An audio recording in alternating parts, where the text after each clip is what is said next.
Alrighty, y'all. So I have I'm still continuing my videos on each individual house member.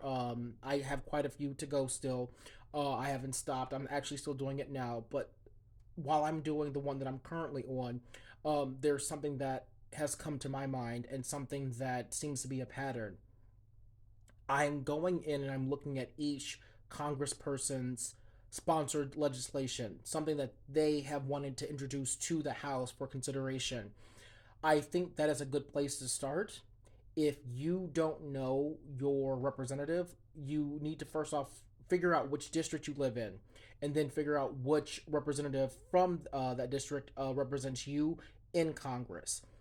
Go in and find out, this is all on congress.gov, what they have introduced to the House. That'll tell you a little bit about what they've got going on in their lives as far as their direction and their mentality towards how they feel about the United States of America as it stands.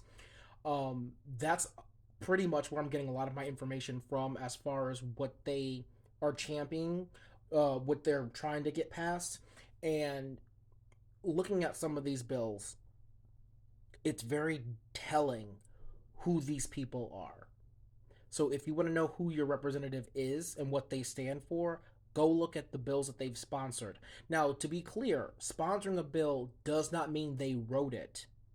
It means that they had a team of people, could have been a lobbyist group, put this bill together, present it to them for their consideration, and they put their stamp of approval on it. Let's be clear on that. So, some of these politicians who you're like, there's no way that they're that smart, odds are they're not.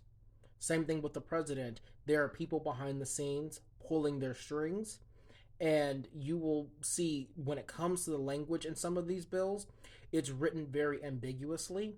If you want to get them in a gotcha moment, pull up one of the bills that may seem the most controversial to you if you have the chance to, and ask them about it. If they can't tell you what is what, that right there should let you know that you're not dealing with someone who has your best interest or the interest of the United States at heart. They're in it for themselves. Because I'm looking at some of the language written here, and it's so ambiguously worded that I've got to go in and do deep dives and to figure out what the bill is actually stating.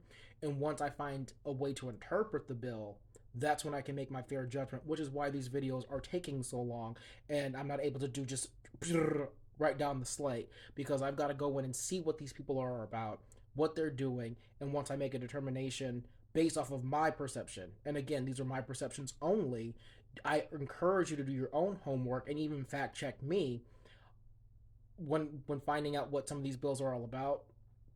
Some of them are just bad, y'all. Straight up bad. And granted, not all of them will make it to the Senate, and not all of them will leave the Senate and be presented in front of the president. However, the fact that these bills are being presented in general for consideration into law is a bad thing. You'll see what I'm talking about. Go and look at some of the bills that I've spoken about in some of the other videos that I've already done. Or just, if you don't want to do that, go and look up your representative, look up some of the bills that they have sponsored, and look at some of their co sponsors as well. Look at some of the people that are behind them. That may also lead you to understand who you're dealing with.